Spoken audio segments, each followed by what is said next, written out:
El 15 de abril de 1964, Ronald Biggs fue sentenciado a 30 años de prisión por su participación en el robo de más de 2,5 millones de libras esterlinas de un tren de correos inglés.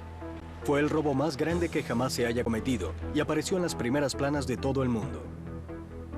Biggs fue recluido en Wandsworth, una de las prisiones de máxima seguridad más severas de Inglaterra. Pero apenas 17 meses después, el 8 de julio de 1965, se fugó audazmente y desapareció sin dejar rastros. Ronald Biggs nació en Londres el 8 de agosto de 1929. En 1940, Ronald, de 11 años, fue evacuado de la casa de sus padres y llevado a los campos del suroeste de Inglaterra para escapar de los crecientes ataques aéreos alemanes. Pero él detestaba el campo y se comportó tan mal que sus custodios finalmente lo devolvieron a Londres en 1942.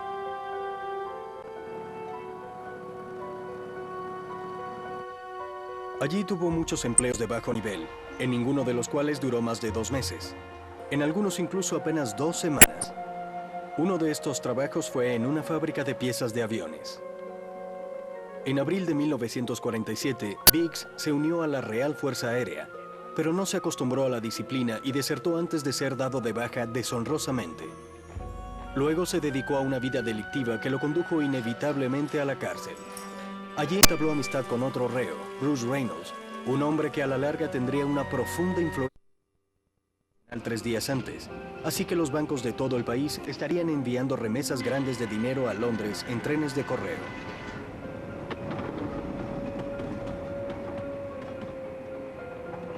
El tren que Reynolds tenía como blanco vendría desde Glasgow, Escocia.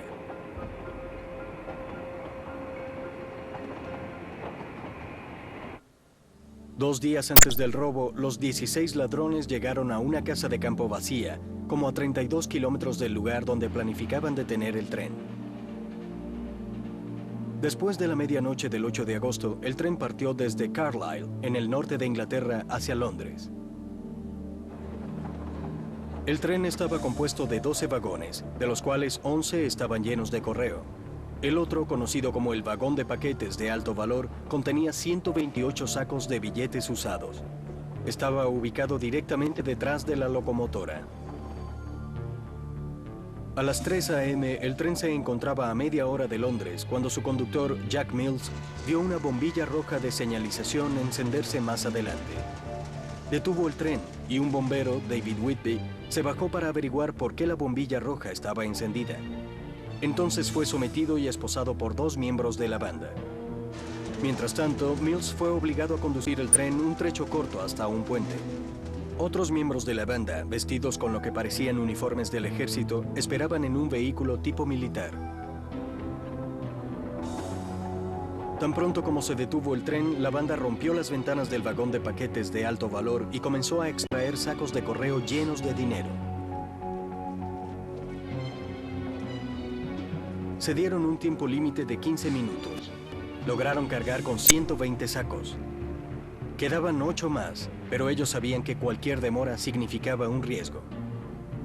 Tan pronto regresaron a la granja, contaron el dinero. Tomó horas. El botín era un poco más de 2.600.000 libras esterlinas. Era una cantidad exorbitante de dinero. La parte de Biggs fue de 147.000 libras esterlinas. Una vez que se reportó el robo, la policía escudriñó toda el área, pero no halló ninguna pista.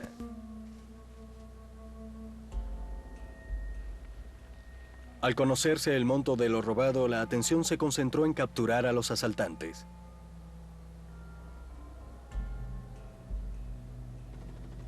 La policía anunció públicamente que registraría cada edificio dentro de un radio de 48 kilómetros desde el sitio donde había sido detenido el tren. Esperaba que esto pusiera nerviosos a los miembros de la banda y salieran al descubierto. La medida fue acertada. Una vez que Biggs y los demás se enteraron de que la policía los estaba cercando, abandonaron la granja y se dirigieron a Londres. Pero el 12 de agosto, 4 días después del robo, un lugareño reportó que la granja parecía estar abandonada y que un camión tipo militar estaba estacionado en el cobertizo. Cuando la policía registró la granja, encontró los sacos de correo vacíos. También encontró huellas dactilares de la banda por todas partes. La mayoría pertenecía a criminales conocidos. La prensa se apresuró al lugar y observó a la policía llevarse los vehículos que supuestamente habían sido utilizados en el robo. No pasaría mucho tiempo para que la banda fuese apresada. El primer arresto ocurrió en la localidad playera de Bournemouth, apenas 6 días después del robo. Pronto, 12 de los 16 hombres, incluyendo a Biggs, fueron detenidos. Biggs fue identificado por sus huellas dactilares en la granja. Por sus antecedentes penales, sabía que enfrentaba una larga sentencia en prisión y que había una sola forma de salir. El juicio contra la banda inglesa, conocida alrededor del mundo como los Grandes Asaltantes del Tren, comenzó el 20 de enero de 1964. Las evidencias forenses en su contra eran abrumadoras. Fueron hallados culpables y sentenciados a penas de entre 20 a 30 años de prisión. Solo se recuperaron 340,000 libras esterlinas del botín. Biggs recibió 30 años. El juez lo describió como un perfecto y frívolo mentiroso y lo acusó de cometer perjurio repetidamente a través de todo el juicio. Biggs apeló la severidad de la sentencia, pero no prosperó.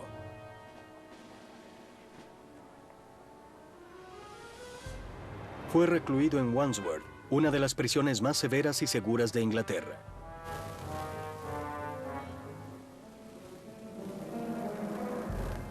A donde quiera que fuera, Biggs era acompañado por al menos 2 guardias. Las autoridades estaban decididas a impedir que se escapara.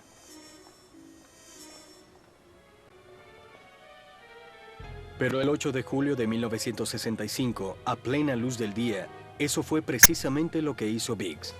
Durante la hora de ejercicios, trepó el muro con una soga que le fue lanzada por cómplices suyos desde el lado de afuera.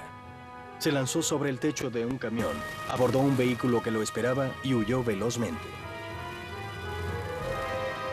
Tenía muchos escondites, incluyendo el Bognor Regis, un modesto hotel en la costa sur. A pesar del arduo esfuerzo, la policía no pudo encontrarlo. En octubre, Biggs se escabulló a través del Canal de la Mancha hasta Amberes, Bélgica. Se ocultó debajo de unos sacos en la cubierta de carga de un barco durante 36 horas. De allí se dirigió a París, donde se quedó en un departamento. Hasta ese momento, Biggs había gastado 55,000 libras esterlinas desde su fuga, alrededor de un tercio de su parte del gran robo al tren. Se preguntaba cuánto duraría el resto. Gastó algo más en una cirugía plástica por temor a que fuera reconocido. Cuando su esposa Charmaine se encontró con él en Navidad, quedó impresionada con su apariencia. Biggs luego huyó a Australia, a donde llegó a finales de diciembre de 1965. Charmaine regresó a Londres para cuidar a sus 2 hijos pequeños.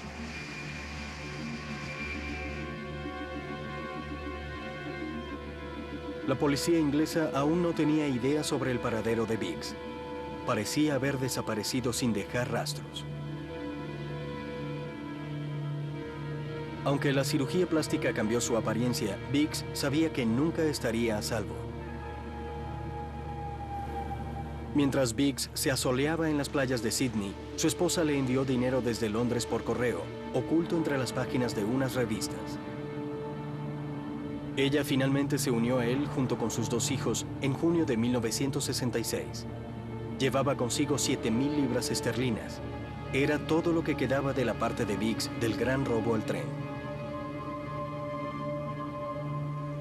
En la primavera de 1967, Biggs recibió una carta anónima de Inglaterra advirtiéndole que la policía estaba tras su pista.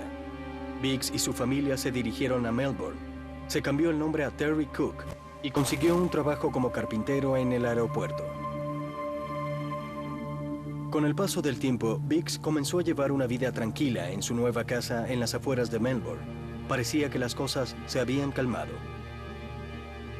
Entonces, el 16 de octubre de 1969, la televisión australiana transmitió un programa sobre el gran robo al tren, mostrando una fotografía de Biggs. No le quedó otra alternativa que huir de nuevo, dejando que su esposa se enfrentara ella sola a las autoridades. Al día siguiente, la policía llegó a la casa de Biggs. Charmaine fue detenida e interrogada, pero ella se rehusó a hablar y al final tuvieron que dejarla en libertad. Mientras tanto, haciéndole seguimiento a varias pistas, la policía de Melbourne buscó a Biggs por toda la ciudad, pero el esfuerzo fue en vano. No había rastros de él.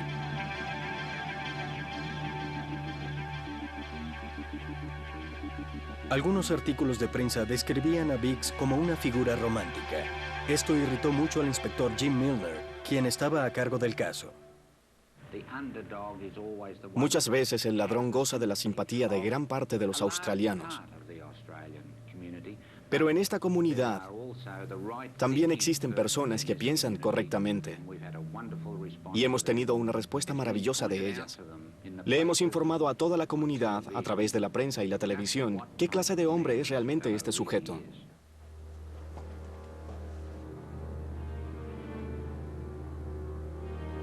Pero la policía australiana no pudo encontrarlo. Estaba en camino a Sudamérica, específicamente a Río de Janeiro, a donde llegó el 11 de marzo de 1970.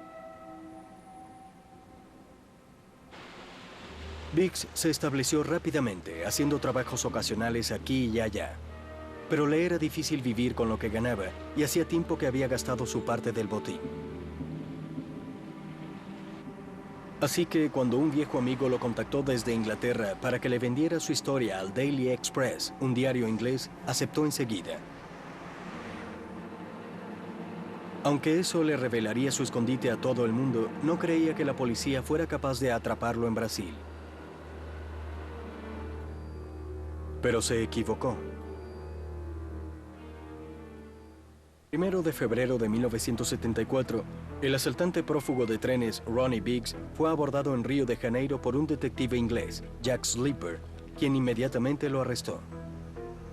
Los directores del Daily Express, el diario inglés al que Biggs le había vendido su historia, le avisaron a Scotland Yard, como estaba obligado a hacer por ley. De hecho, Biggs se encontraba con uno de sus reporteros cuando fue atrapado. Jack Slipper, quien había estado tras Biggs durante años, describe el enfrentamiento.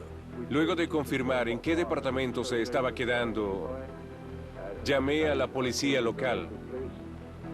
Estando presente el cónsul de Inglaterra, todos entramos en el departamento.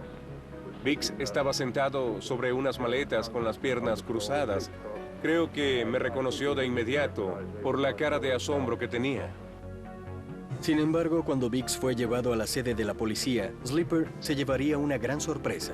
Biggs tenía una novia llamada Raimunda, quien estaba embarazada. Bajo las leyes brasileras, esto era un impedimento para la extradición de Biggs a Inglaterra. Slipper se lo tomó filosóficamente. No he perdido un momento de sueño por no haberlo traído de regreso conmigo, porque hice todo lo que estaba a mi alcance para traerlo. Lo perdimos porque no tomamos en cuenta una ley local que ni siquiera conocíamos, y estoy seguro de que ni él tampoco. Y no creo que él estuviera siendo sarcástico cuando levantó una copa la otra noche mientras lo entrevistaban por la televisión y dijo, brindo por Jack Slipper y sus colegas. No creo que lo haya dicho en forma sarcástica. Tengo el presentimiento de que él cree que con su lucha se ha ganado la libertad. En agosto de 1974, Raimunda dio a luz un varón. Biggs parecía haberse asentado finalmente. Charmaine, con quien él aún estaba casado, había rehecho su vida junto a sus hijos en Australia, pero ambos todavía se mantenían en contacto. Mi vida está completa en realidad. No quiero regresar a la cárcel porque pienso que no tiene sentido que yo regrese allá. Yo tan solo quiero vivir y morir aquí en Brasil. Sería muy feliz viviendo mis últimos días en Brasil. Ahora todo el mundo en Río conocía la verdadera identidad de Biggs, y con los años se convirtió en una pequeña celebridad. Pero el 16 de marzo de 1981 se llevó una gran sorpresa al ser secuestrado afuera de su restaurante preferido, transportado al puerto de Belén y subido a un yate rumbo a Barbados, una colonia inglesa en el Caribe. Biggs no tenía otra alternativa que seguirles el juego a sus captores. Cuando la noticia llegó a Londres, sus viejos amigos, incluyendo a su compañero de robo Buster Edwards, ahora vendedor de flores, estaban estupefactos. Creo que quienes hicieron esto son unos animales. Han secuestrado a un hombre por dinero. Él no es un fugitivo. Ellos solo saben que recibirán mucho dinero por hacer esto. Esos agentes especiales son los que deberían estar presos. El yate llegó a Bridgetown, Barbados, el 25 de marzo. Biggs fue entregado inmediatamente a las autoridades y puesto bajo estricta vigilancia. Su llegada causó una gran conmoción en la pequeña isla. Mientras la prensa internacional hacía su llegada a la isla, se fijó la fecha para la audiencia de extradición y a Biggs se le permitió tener un abogado defensor. Pero después de varios días de diligencias legales, Biggs quedó libre debido a un tecnicismo. Aparentemente, la policía no había aplicado los procedimientos técnicos correctos cuando Biggs llegó y tuvo que dejarlo ir. Biggs regresó a Río el 24 de abril. Su vuelo en un jet privado fue financiado por unas estaciones de televisión inglesas y brasileras. Mientras se adaptaba de nuevo a su antigua vida, se preguntaba quién había estado detrás de su secuestro. El ex soldado John Miller, jefe de la operación, siempre fue deliberadamente evasivo con respecto a la identidad de sus patrocinadores. Biggs ahora era una gran celebridad en Brasil y muy buscado por la prensa extranjera para entrevistas. También entretenía a los turistas contándoles sus proezas de delincuente famoso por $50. Pero eso era todo lo que se le permitía hacer. Bajo los términos de su visa, no podía tener un empleo formal, por lo que a menudo le era difícil mantenerse. También tenía que reportarse regularmente a la Policía Federal. En 1985, Biggs hizo una fiesta para celebrar su libertad. El hecho es que llevo 20 años afuera viviendo en el exilio, así que no tiene sentido que siga viviendo como un hombre perseguido o buscado. Creo que es hora de que las autoridades inglesas consideren mi caso con mucha seriedad, que lo revisen y tomen una decisión definitiva, porque creo que ya basta de ser un hombre perseguido y buscado por la justicia.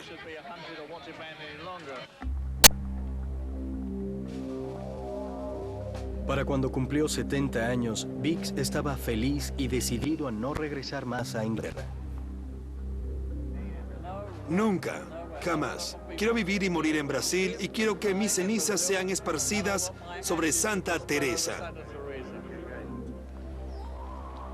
Sin embargo, en el verano de 2001, después de haber evadido a la policía inglesa durante 35 años, Biggs, ahora débil y delicado de salud, decidió que estaba cansado de vivir como una atracción turística brasilera y anunció que quería regresar a Inglaterra.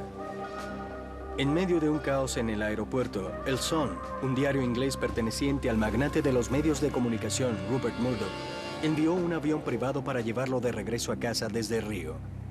Acompañado por su hijo Michael, Biggs tuvo que esquivar a una multitud de reporteros, fotógrafos y camarógrafos de la televisión para tomar el avión. Mientras despegaba finalmente de suelo brasilero, Biggs se preguntaba qué le esperaba cuando aterrizara en Inglaterra, un país que no había visto en tantos años.